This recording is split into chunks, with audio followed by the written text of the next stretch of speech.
China, it's emerging nations all over. Certainly China and India, but it's easy to talk about China because it's one word, 2 syllables, and it's kind of sexier and everyone talks about it. You get a lot of China bears, people who say, no, China's a balloon, it's not going to last, we'll all be ruined, said Hanrahan before the year was out. They're wrong. They're wrong because there are some fundamental drivers there you've got to understand. And in your regional planning, you have to understand that it is stronger for longer and the implications that has for all parts of Australia. Stole this next graph from BHP's interim results last year. They were a pretty sombre affair, but they had one important graph: China's urban residential floor space. I know each and every one of you, when you wake up in the morning, the first thing you think is, geez, I wonder how China's urban residential floor space is going today. Worry no more, folks. Here it is. Look, it's measured in billions of square metres, and I don't know what it looks like, but I think it's a large number. According to BHP and McKinsey, credible forecasters, credible people, in the year 2000, China had 9 billion square metres of urban residential floor space. 2008, they had 18. They had double the size of their cities in 8 years. They were building Brisbane every month in terms of housing people. Okay, in a bad month, they built Adelaide, but, you know, that happens. February last year, BHP was feeling pretty conservative. You know, they had to fess up to blowing billions of dollars of shareholders' funds on some dud projects. But even then they were saying, well, no, they're going to have 24 of these things by 2015. And that is conservative. There's another Reserve Bank speech I'll allude to, one by Phil Lowe, and he spells out some of the obvious things. This is just the obvious stuff. China has moved 400 million people from being subsistence peasants down on the farm to the cities over the last 30 years. They're going to move another 300 odd million over the next 20 years. The average Chinese apartment of 90 square metres requires 6 tonnes of steel, which means 1.7 tonnes of iron ore and a pile of coking coal and stuff, and there's copper, and then there are railways that are going crazy, and it's building like mad. And we are a complementary economy to that. It does stay stronger for longer. Don't think it's going away anytime soon, which for some regions is fantastic and for some other regions it's not. More fundamental than this and more important than this, because this is, this is the short term. We all think we know the China story now. We don't. Quick example. A well-informed audience, you probably know that there are now more cars sold in China than there are in the United States. China is a bigger motor vehicle market now than the USA. What you probably don't think about is the fact that, despite that, vehicle penetration into the Chinese market is only 3%. 80% of people buying a car in China are buying their very first car, ever. And 90% of them are paying cash. It's a market which is untapped and ungeared. And it is flicking the switch from reliance on exports to consumer. It has to, they know they have to, and they're doing it. But bigger than that again, the thing that I became convinced of many years ago, that the most powerful economic driver on earth, the most powerful economic force on earth, is not an unregulated investment banker, they're just a bit dangerous. The most powerful driver is the desire of a mother to see her child have a better chance in life than she had. That is huge. And the potential to have that expectation, to have that hope, that driver, that door has been opened for a couple of billion people just in China and India in the last 2 decades. And once you open that door, you don't shut it again. It's too powerful.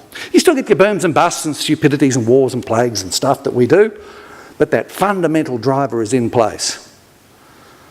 And that is a reason why I am fundamentally quite confident, quite optimistic about the broad Australian economy.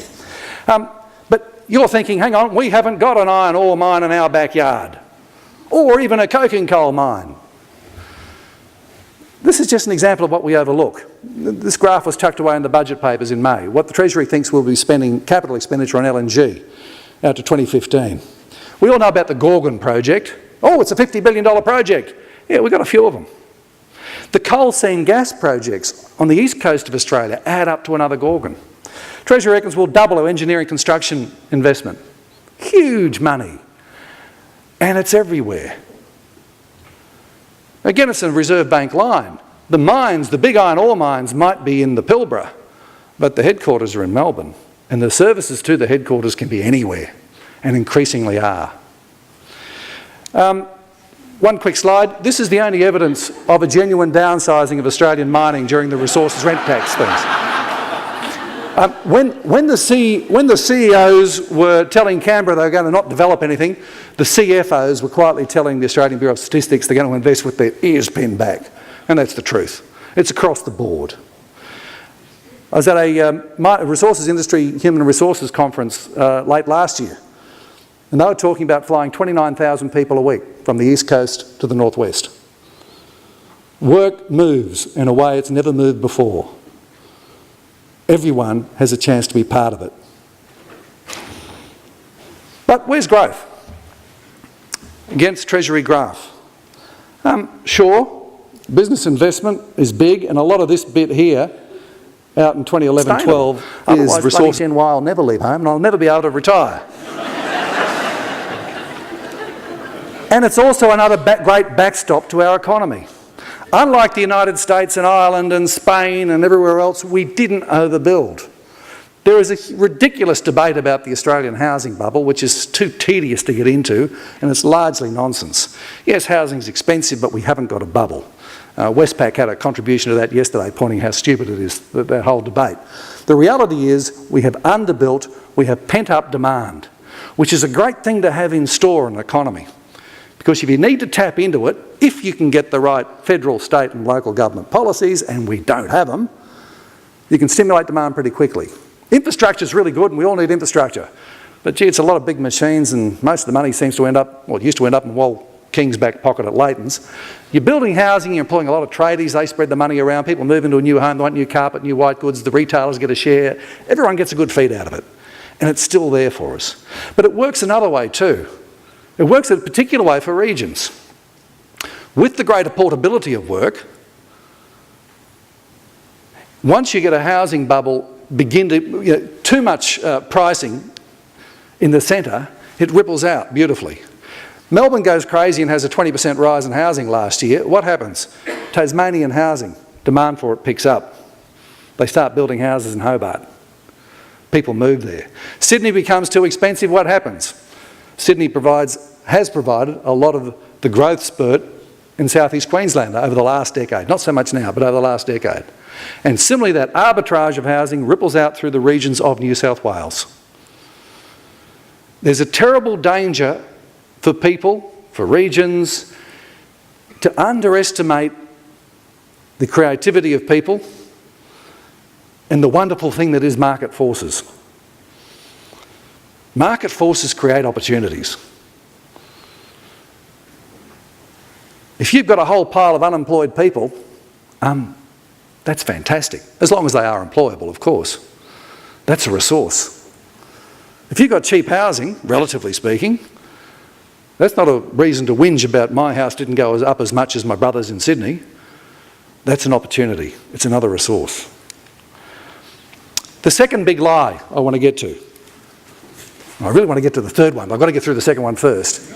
The really big lie, of course, was population. That was a massive lie. It was a cruel lie.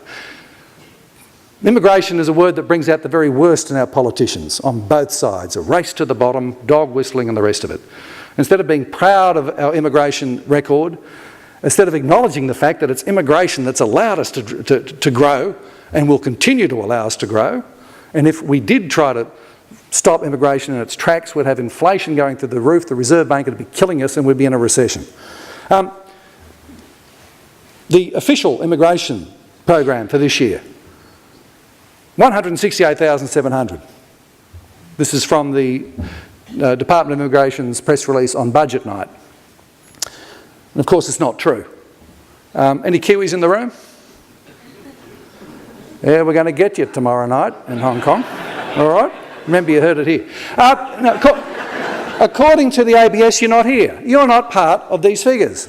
They don't count Kiwis. There are nearly 30,000 come across the Dutch each year. They don't count 457 visas. They're 4-year visas. The primary visa holder can bring out the entire family who all have the right to work, go to school, live in a house, drive on roads, eat food. Oh no, we pretend they're not there. And they also don't count international students. They don't count a whole pile of things. It's a nonsense figure. You can't fool the ABS easily.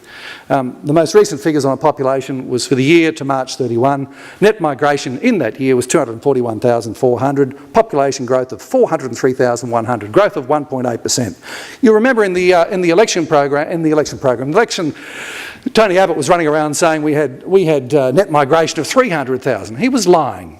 I think he knew he was lying. Those figures were out of date. These are the real figures, 1.8%. Probably sold a little bit more from there, down to about 1.6%. But how good is that? How good is it to be in business in a country where your market grows every year? Where you can get to use that most important thing of all the previous panel was mentioning, human capital. Imagine what it'd be like to be in business in Japan, where each year your market shrinks. The important thing, of course, is what these people are doing. Sorry, I just stuck that in there because there was a funny thing about those last figures. In the year to March 31, the number of deaths were actually down by 1.1%. If that trend holds, we're in deep shit. Okay, but it's not going to do. And it really worries Gen Y. They're never going to go. The important thing is, what are these people doing? Now this is where I want to challenge you to try to remember back a really, really long time ago, 2 years. Most people are good for about 2 weeks and that's it. Whatever's been happening the last 2 weeks, that's normal, it's always been like that. 2 years ago, Wayne Swan's first budget. What was his biggest problem? Unemployment was only 4.2%. The Reserve Bank had been jacking up interest rates, jacking them up. The cash rate at the Reserve Bank was 7.25%, as opposed to the 4.5% that it is now. There were 10.7 million Australians with a job. Fast forward, the most recent figures we've got were for last month. We had unemployment rate of 5.1%. How many jobs were lost between that unemployment rate of 4.2 and 5.1? Yes, it is a stupid question, because there are now 11.3 million Australians in work. When the unemployment rate hit 5.8%, we still had more Australians in work. It's just that we don't look at the number of people in work, we concentrate on the unemployment rate, because it's a nice scary thing. And what was happening in so many places when unemployment was on the rise to 5.8%? Businesses were thinking, oh my God, unemployment's rising, oh this is no good, none of my customers left jobs, they won't be able to buy stuff, oh I'll go broke, I better stop advertising, stop marketing and maybe see if I can lay off someone myself. I'll hide under the desk till it all goes away. And the whole time there were actually more people in work. The whole time there were more people in work and they had more money in their back pockets than ever before. Disposable incomes have steadily risen because interest rates fell, because petrol prices fell, because we had some tax cuts and the cash splash. But who was thinking that way? No, we were all following the negative headlines. The real story, that second big lie, is that our population needs to grow, is growing. Neither side of politics was ever serious about slowing it down. Abbott's figures, if you actually worked out that promise that Abbott made on population growth, it means that we'd get to the 36 million before 2050. That 36 million was the figure that Kevin Rudd got into trouble with. Abbott said, oh, we're really going to crack down that population growth, and came up with a Mickey Mouse figure that was, we won't go on because I'll start to swear. This is the graph you don't see, employed people. You always see the unemployment graph. This is the employed people graph. It comes out every month with the unemployment rate, and we overlook it. It's a fantastic story. It's a resource. Each community can use it. I'm fast running out of time. That was the story, you know. You can't tell what's coming, but you know it's a good thing. I've got a last minute a bit of late breaking news from the Onion News Network, if it works.